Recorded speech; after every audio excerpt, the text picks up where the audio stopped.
लेकिन एक निवेदन आपसे हम करते हैं,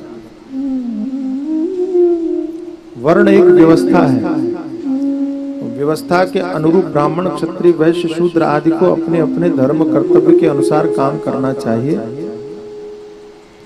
जैसे श्रेणी के अनुरूप कर्मचारी अपने अपने काम को निभाते हैं। ए श्रेणी का कर्मचारी हो, चाहे बी का हो, चाहे सी का हो, चाहे डी का हो, सभी के अपने अपने कर्तव्य निर्धारित हैं। उसमें छोटे बड़े की भावना को न लाते हुए सबको अपने अपने काम करने चाहिए। ये सरकार की व्यवस्था है कि नहीं? क्या ये व्यवस्था दोषपूर्ण कहेंगे आप? किसी भी देश की व्यवस्था को चलाने के लिए हम इसको प्रोटोकॉल का नाम दे देते हैं कि कोई बड़ा अधिकारी आए तो छोटे व्यक्ति को खड़ा हो जाना चाहिए। अच्छा, मनुष्य तो वो भी है भाई, जो गेट कीपर बन के खड़ा हुआ है, कि जो पियून बन करके खड़ा हुआ है, वो भी मनुष्य ही है ना। तो उसके भी आंखें ही है ना, उसके भी कान है, उसके भी हाथ है, उसके भी पांव है, उसका भी मन है, उसकी भी बुद्धि है, उसने भी पढ़ाई की है ना। लेकिन फिर भी प्रोटोकॉल जो हमने नाम दे दिया, उसके अंतर्गत क्या है कि अगर कोई कमिश्नर आए, कोई एसपी आए, कोई आईजी आए, तो क्या करेगा? उठ के खड़ा होगा, सल्यूट मारेगा। दोनों ही मनुष्य हैं। लेकिन व्यवस्था की दृष्टि से हमने कहा कि नहीं, ये होना चाहिए। उसमें छोटे वाले बड़े की भावना है क्या? उसमें अपमान करने की बात है क्या? नहीं। ऐसी धर्मशास्त्र ने वर्ण व्यवस्था के अंतर्गत यही व्यवस्था को लागू किया जिसमें आप दोष देख रहे हैं, जिसमें आप कमियां देख रहे हैं। हम वर्ण व्यवस्था की दृष्टि से कुछ नहीं बोलेंगे, लेकिन आज जो हम बोलेंगे वो ये कि जो नहीं हो पाया वो कोई बात नहीं, जो छूट गया उसको छोड़ दो, जो नहीं हो सकता उसको महत्व मत दो, उस पर चर्चा भी मत करो, उसकी बहस भी मत करो। लेकिन जो हो सकता है वो तो कर सकते हो कि नहीं कर सकते हो? अच्छा, जो मैं कहना चाहता हूं ध्यान से सुनना। क्या नहीं हो सकता कि ब्राह्मण अपने धर्म के अनुरूप आचरण नहीं कर सकते वर्तमान समय में?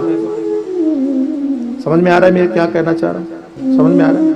कर सकते हैं? नहीं कर सकते। क्योंकि अगर ब्राह्मणों को धर्म के अनुरूप आचरण करने की बात आए, व्यवस्था के अनुरूप, तो कोई ब्राह्मण सर्विस नहीं कर सकता, कोई ब्राह्मण दुकान नहीं खोल सकता, कोई ब्राह्मण ये जितने भी दूसरे अन्य कार्य हैं वो नहीं कर सकता। मेरी बात समझ रहे हैं? तो वर्तमान व्यवस्था के अंतर्गत ये संभव नहीं है, इसलिए हम उस पर चर्चा ही नहीं करेंगे। क्षत्रिय भी अपने धर्म के अनुरूप काम नहीं कर सकते, क्योंकि अब उनके पास राज्य ही नहीं रहा तो किसकी रक्षा करेंगे भला? उनके पास में वो पावर ही नहीं रहा तो वो क्या करेंगे? तो सबकी अपनी अपनी एक व्यवस्था के अंतर्गत ये मानना चाहिए, इसलिए हम उसकी चर्चा नहीं करेंगे। लेकिन क्या हो सकता है उसकी चर्चा करेंगे, क्या किया जाना चाहिए उसकी चर्चा करेंगे। तो मेरा निवेदन यह है कि जब आज आप ब्राह्मण बनकर के धर्म का अनुरूप, धर्म के अनुसार आचरण नहीं कर सकते, क्षत्रिय बनकर के धर्म के अनुसार आचरण नहीं कर सकते, वैश्य बनकर के धर्म के अनुसार आचरण नहीं कर सकते, शूद्र बनकर के धर्म के अनुसार आचरण नहीं कर सकते, तो मेरे भाई हिंदू बनकर के धर्म की रक्षा के लिए एक क्यों नहीं हो जाते? आपकी ताली धीमी नहीं है इस बात पर? इस बात तो झकझोर देना चाहिए आप सबको। मेरी बात समझ रहे हैं? आज सबसे बड़ी आवश्यकता है, आज सबसे बड़ी आवश्यकता है कि आप हिंदू होकर के एक हो जाओ। हम ये नहीं कहते कि आप ब्राह्मण लिखना छोड़ दो, क्षत्रिय लिखना छोड़ दो।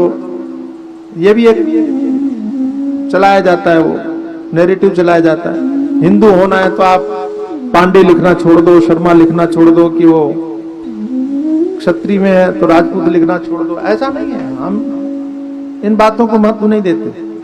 अगर वे लोग सैयद, कुरैशी, फलाना, ढिमका लिख करके भी मुसलमान होकर के एक हो सकते हैं, तो हम ब्राह्मण, क्षत्रिय, वैश्य, शूद्र लिख करके भी एक हिंदू क्यों नहीं हो सकते?